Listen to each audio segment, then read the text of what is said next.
Welcome to 9 vibes. చాలా రోజుల తర్వాత మీడియా ముందుకు వచ్చారు సునీతా రెడ్డి. వైసీపీ ప్రభుత్వం వస్తే రాష్ట్రంలో ఎవరికి మంచిది కాదన్నారామె.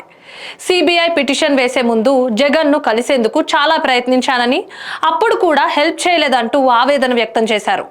నాన్న మొదటి వర్ధంతికి పిలవడానికి కలుస్తానంటే రావద్దని చెప్పారంటూ ఆగ్రహం వ్యక్తం చేశారు. సిబిఐ ఛార్జ్షీట్ ఆధారంగా వివేకం తీశారన్న ఆమె, నేను చేయగలిగేది చేస్తున్నానని చెప్పుకొచ్చారు. షర్మిల నాకు చెల్లెలు అని, తమ ఇద్దరి పోరాటం ఒక్కటేనని చెప్పుకొచ్చారు.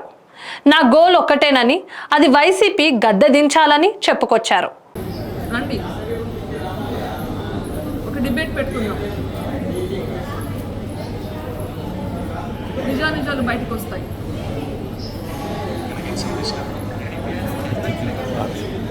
ఇంకొకటి ముఖ్యంగా, ఈరోజు ఇడుపులపాయలో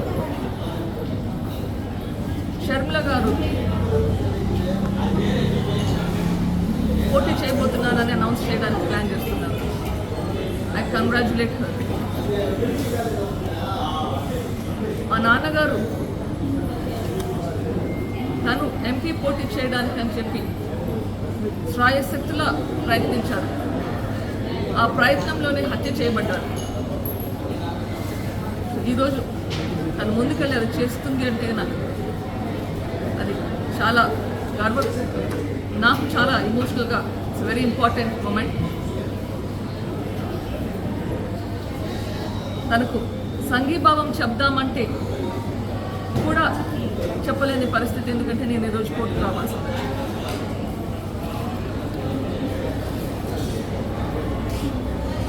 పెద్దన్న వైఎస్ రాజశేఖర రెడ్డి గారు చనిపోయినాక మీరు జైలుకు పోయినప్పుడు 2012 సంవత్సరంలో బై ఎలక్షన్స్లో 18 ఎమ్మెల్యేలు ఒక ఎంపీ పోటీ చేస్తే మీరు లేనప్పుడు తను క్యాంపెయిన్ చేసి తను కష్టపడి ఆ ఎలక్షన్లో 15 మంది ఎమ్మెల్యేలను ఒక ఎంపీని గెలిపించేలా కృషి చేసింది. అప్పట్లో మేకపాటి గారు సుబ్రహ్మరెడ్డి గారి మీద 2 లక్షలకు పైగా ఓట్లతో గెలిచారు. అది ఎలా మర్చిపోయారు? తర్వాత మీరు జైల్లో ఉండగా మరో ప్రజా ప్రస్థానమని ఎండనక వాననక నెలల తరబడి ఇంట్లో లేకుండా పిల్లల్ని ఇంట్లో వదిలిపెట్టేసి మీ పార్టీని నిలబెట్టింది. కానీ అంత కష్టపడి నిలబెట్టినాక మీరు జైలు నుంచి బయటకు వచ్చాక తను ఇంకా పవర్ఫుల్ అవుతారని భయపడి మీరు తనని పక్కన పెట్టారు. అన్న కోరిక మీదుగా తను గమ్మునుండిపోయింది. ఎప్పుడైనా కానీ మళ్ళీ మీరు పిలిచినప్పుడు వస్తుంది, మీకు హెల్ప్ చేస్తుంది. మళ్ళీ 2014 ఎలక్షన్లలో క్యాంపెయిన్ చేస్తుంది మీకోసం. 2019 ఎలక్షన్లలో బాయ్ బాయ్ బాబు క్యాంపెయిన్ అందరికీ గుర్తుంటుంది. ప్రజల గుండెల్లో బాధ నిలిచిపోయింది. అట్లా క్యాంపెయిన్ చేసి మీ పార్టీని గెలిపిస్తే మళ్ళీ పక్కన పెడతారు. అది మీరు తనకిచ్చింది. ఇవన్నీ గ్రహించి నాన్న తనకి న్యాయం చేయాలని చెప్పి తనని ఎంపీ క్యాండిడేట్గా పెట్టాలని ప్రయత్నించినప్పుడు తనకున్న సపోర్ట్ కూడా లేకుండా ఉండాలి అని భయపడ్డారా? అందుకే నాన్నని లేకుండా చేశారా? అంత కిరాతకంగా హత్య చేశారా? ఇవన్నీ బయటకు రావాలి. నిజమేంటి, ఎందుకు చేశారు?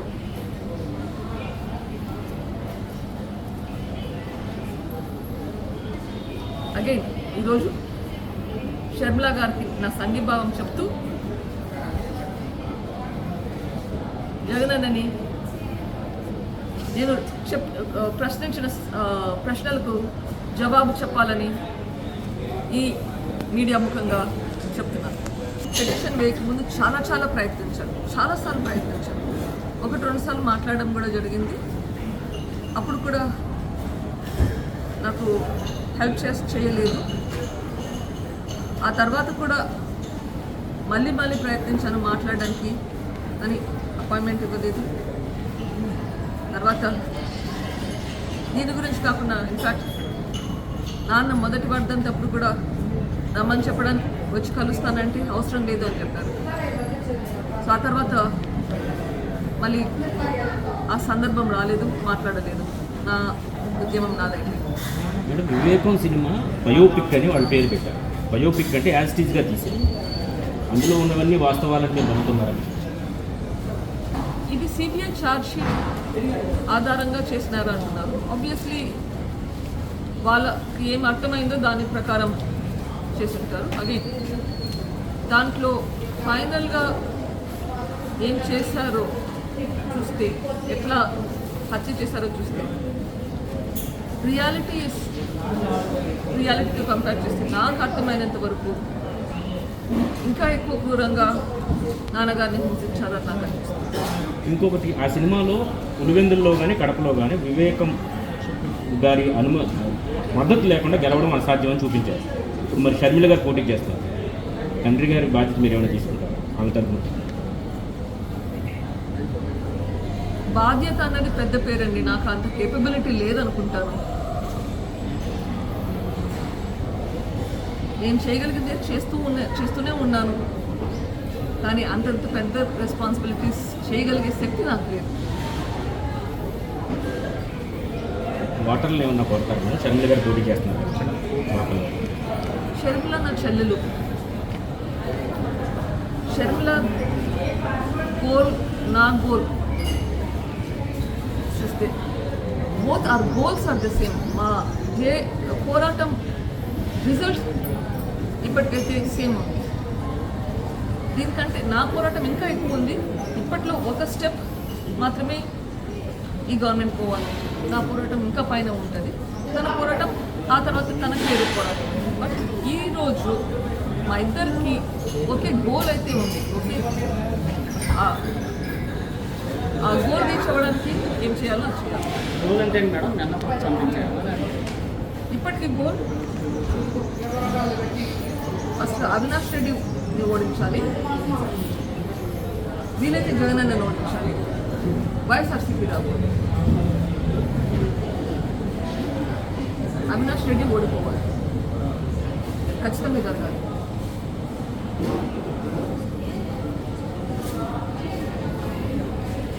ఒకసారి అక్యూజ్డ్ కన్విక్షన్ వస్తే రూల్ ప్రకారం 6 సంవత్సరాలు కంటెస్ట్ చేయలేదు ఎలక్షన్స్లో. ఇక్కడ ట్రయల్కే రాకుండా డిలే చేసుకుంటూ పోతుంటే అక్యూజ్డ్కి కన్విక్షన్ వస్తుంది. ఎప్పుడు వస్తుంది? ఆ కన్విక్షన్ వచ్చాక కంటెస్ట్ చేయలేని పరిస్థితి. సో ఇది సిస్టమ్స్తో ఆడుకున్నట్లు కాదా? అక్యూజ్డ్ అని తెలుసు, కన్విక్షన్ రాదు, కానీ పోటీ చేయగలుగుతాడు. రైట్? సో మనం సిస్టమ్స్ అన్నీ డిలే చేసుకుంటూ పోతే, ట్రయల్స్ డిలే అవుతూ ఉంటే మళ్ళీ గెలుచుకుంటూనే పోవాలన్నా? అది తప్పు. న్యాయపరంగా కూడా తప్పే కదా. నేరస్తులు చట్టసభలో ఉండకూడదండి. ఎగ్జాక్ట్లీ, నేరస్తులు ఉండకూడదు. తప్పించుకుంటూ పోతూ ఉంటే అట్లే ఇంకోసారి గెలుస్తారు, ఇంకోసారి ఎలక్షన్లో గెలుస్తారు. సిస్టమ్స్ని వాడుకుంటుంటారు వాళ్ళ ప్రయోజనాల కోసం. వాళ్ళే ఇలాంటి మరిన్ని అప్డేట్స్ కోసం స్టే ట్యూన్ టు 9 Vibes.